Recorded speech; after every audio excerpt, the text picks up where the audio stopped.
எங்களுடைய இனம் நோக்கி உங்களுடைய முஸ்லிம் அடிப்படைவாதிகள் யாராவது எந்த இனவாத கருத்துக்களை தெரிவித்தால் அன்றைக்கு நாங்கள் எதிர்பார்க்கிறோம் உங்களுடைய பாராளுமன்ற உறுப்பினர்களை இந்த பாராளுமன்றத்திலே கதைப்பார். நான் இருக்க போவதில்லை, இந்த பாராளுமன்றத்திலே நான் இருக்க போவதில்லை. ஆனால் அன்று நான் எதிர்பார்க்கிறேன் வடக்கு மாகாண சபை வருமாக இருந்தால் இன்றைக்கு சொல்லுகிறேன் பொம்மைவெளி காக்கை தீவு பிரதேசங்கள் தான் வடக்கு மாநிலத்தில் அதிமோசமாக சுகாதாரத்துறை சீரழிந்த ஒரு பிரதேசமாக இன்று வரைக்கும் இருக்கிறது.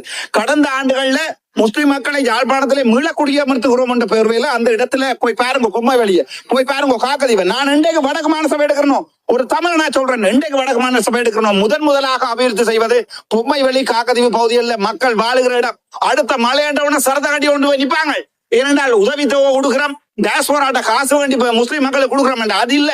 ஒரு இனம் பாதிக்கப்படுகின்ற போது அந்த எந்த இனம் பாதிக்கப்படுத்துகிறதோ அந்த இனத்திலிருந்து கதைப்பதுதான் முழுவதும் உள்ள ஒரு மனிதனுடைய வேலை. இது நான் என்ன உங்களுக்கு சொல்ல விரும்புகிறேன். இந்த விடயம் சேகுவேர் அவர்களால் எழுதப்பட்டது. தவறை தவறு என்று சொல்லாவிட்டால் நீங்கள் தான் அடிமைத்தனத்தின் மிக கீழ்த்தரமான நிலைமையில் இருக்கிறீர்கள் என்று சொல்லி சேகுவரா சொல்லி போட்டு போயிருக்கிறார்.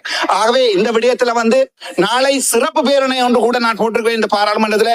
தமிழ் மக்கள் சார்பாக என்னுடைய நகமும் சதையுமாக வாழ்ந்த இந்த பாத்தன் கிழக்கு மாவட்டத்துல ஒரு வெங்காயம், எனக்கு அந்த பேர் தெரியல, ஒரு வெங்காயம் உண்டு ஈரோஸ்ல இருந்து.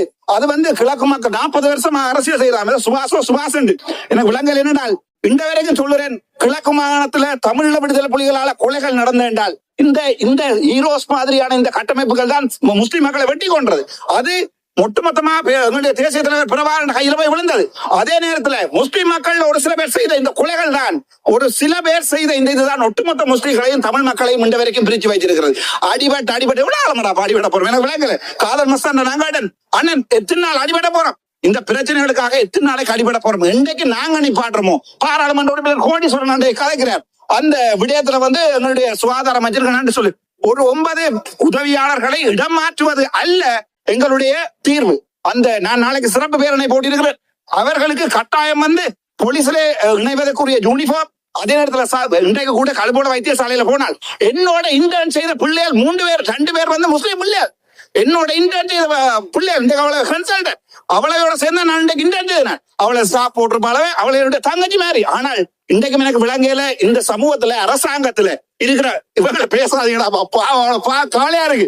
முஸ்லீம் இனத்திட்ட ஒரே ஒரு வேண்டுகோள், இந்த பாராளுமன்ற உறுப்பினர்கள் முஸ்லீம் பாராளுமன்ற உறுப்பினர் பேச அட பாவண்டா, அவங்களுக்கு வாயும் இல்ல, வேற இடத்துல இருக்கிறதும் இல்ல, எல்லாத்தையும் அடைஞ்சு வச்சிருக்கிறார்கள். அவங்களால கதைக்கலாது. அவர்களுடைய நிலைமை எங்களுடைய கண்டில கதைதான் எங்களுக்கு விளங்கும். அவங்க சொல்லித்தான் நாங்கள் இதுல கதைக்கிறோம். ஆகவே கௌரவ சபாநாயகர் அவர்களே அது தொடர்பாக அரசாங்கம் முக்கியமாக நடவடிக்கை எடுக்க வேண்டும்.